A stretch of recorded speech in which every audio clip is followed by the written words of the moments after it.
Todo parece tranquilo, apagado, sin vida. Pero detrás de una fachada gris y silenciosa late el corazón oculto de un imperio clandestino. No hay rótulos, no hay luces encendidas, solo se escucha el zumbido lejano de un motor eléctrico y un olor penetrante a tabaco procesado que se cuela por rendijas invisibles, lo que a simple vista parece un almacén cualquiera. En realidad, es una de las fábricas ilegales de tabaco más grandes jamás descubiertas en España. Un monstruo industrial escondido a plena vista, capaz de producir más de 8 millones de cigarrillos al día, defraudando a Hacienda más de 2 millones de euros diarios. El 5 de agosto, bajo la dirección férrea del jefe de la UCO, Rafael Vicente Yuste Arenillas, se puso en marcha un operativo que marcaría un antes y un después en la lucha contra el crimen organizado en nuestro país. Y esta no era una redada cualquiera. No se trataba de atrapar a unos simples contrabandistas, sino de derribar una maquinaria criminal que unía fraude fiscal, contrabando internacional y lo más despreciable de todo, la explotación de trabajadores en condiciones de auténtica esclavitud. La investigación había comenzado meses atrás con un rumor casi susurrado. Una pista que señalaba a una misteriosa fábrica en Málaga, operando las 24 horas del día. Pero no era un taller improvisado, era una instalación de alto nivel, con maquinaria importada, cadenas automáticas y un flujo constante de materia prima proveniente de países sin control aduanero. Desde el primer momento, Yuste Arenillas supo que no se trataba de un caso aislado, sino de una pieza dentro de un entramado internacional. El seguimiento fue silencioso y calculado. Furgonetas con logotipos inventados, entradas y salidas a horas extrañas, vehículos que parecían inofensivos. Pero la confirmación llegó cuando un agente infiltrado detectó movimientos sospechosos hacia una nave en Córdoba. Lo que descubrieron fue aterrador. La red no tenía una sola fábrica. Tenía al menos otra, perfectamente operativa, en pleno corazón andaluz. Cuando la Guardia Civil irrumpió en el lugar, la escena parecía sacada de una película de mafias industriales. En un lado, cintas transportadoras cargadas de cigarrillos falsificados, paquetes idénticos a los legales, listos para inundar el mercado negro. En el otro, 18 hombres jóvenes de diferentes nacionalidades, encerrados en condiciones inhumanas. Literas improvisadas junto a la maquinaria, baños precarios, comida escasa y un hedor insoportable. Todos habían sido engañados con promesas de trabajo y acabaron convertidos en esclavos modernos. Los agentes hallaron maquinaria industrial valorada en más de 3 millones de euros. Prensas de tabaco, empaquetadoras de alta velocidad, sistemas de filtrado. Todo funcionando a ritmo frenético, como si fuese una multinacional. Pero había una diferencia. Cada cigarrillo que salía de esas máquinas era ilegal, y cada euro acababa en los bolsillos de una red criminal sin escrúpulos. Mientras tanto, Yuste Arenillas preparaba el verdadero golpe. No solo atacar las fábricas, sino desmantelar toda la organización.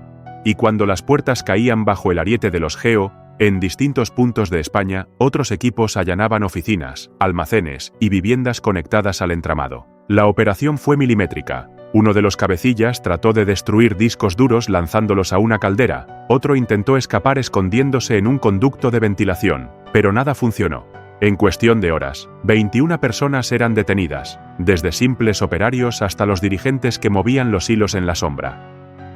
Dentro de las naves, el hallazgo dejó sin palabras incluso a los agentes más curtidos. Palés de cartones falsificados, materia prima escondida en compartimentos secretos, moldes para copiar logos y precintos de marcas internacionales. La organización llevaba tiempo perfeccionando su modelo criminal, funcionando como una auténtica empresa global, pero sin pagar impuestos, y a costa de la dignidad de quienes explotaban. En medio de todo este caos, la imagen de Yuste Arenillas coordinando por radio, cruzando datos con sus hombres y dando las órdenes exactas para que cada pieza del operativo encajara, quedará para la historia como una de las operaciones más demoledoras de la UCO. Pero esto era solo el principio. Tras las detenciones, llegaban los interrogatorios. En una sala improvisada, los cabecillas esposados aguardaban, nerviosos, mientras Yuste revisaba cada informe con precisión quirúrgica. El primero en entrar fue uno de los responsables de la producción. Durante días había mantenido un silencio arrogante, hasta que el jefe de la UCO colocó sobre la mesa fotografías de los 18 trabajadores esclavizados, las cifras del fraude y los planos de la maquinaria incautada. «Aquí no se trata de un simple negocio ilegal», le dijo. «Aquí hablamos de vidas humanas y millones robados a este país, Si quieres salir vivo de esto, empieza a hablar. El silencio duró apenas unos segundos. Después, comenzó a confesar a cuentagotas, nombres, rutas, contactos en puertos europeos. Al mismo tiempo, otros equipos trabajaban contrarreloj para rastrear el dinero. En un almacén anexo, descubrieron cajas fuertes con fajos de billetes, relojes de lujo, joyas y libretas manuscritas con pagos y sobornos. Oro puro para los analistas. Cada apunte podía ser una cuenta bloqueada, un socio descubierto o un almacén oculto. El equipo de blanqueo detectó que el dinero viajaba a través de paraísos fiscales disfrazado de operaciones legales. El rastro llevaba hasta Malta, Chipre y Emiratos Árabes. Y lo más inquietante, parte de la producción ya estaba siendo enviada a África Occidental, donde se vendía a precios exorbitantes en mercados sin regulación. Los testimonios de las víctimas estremecieron incluso a los agentes más veteranos. Jornadas de 16 horas, sin salario, sin libertad de movimiento, bajo la amenaza de represalias contra sus familias. Algunos llevaban meses sin ver la luz del sol. Yuste Arenillas sabía que el caso debía blindarse. Ordenó asegurar cada prueba, proteger a las víctimas y evitar cualquier intento de filtración o soborno. El mensaje era claro. La UCO no iba a permitir que esta red se rearmara. Pero la batalla aún no terminaba.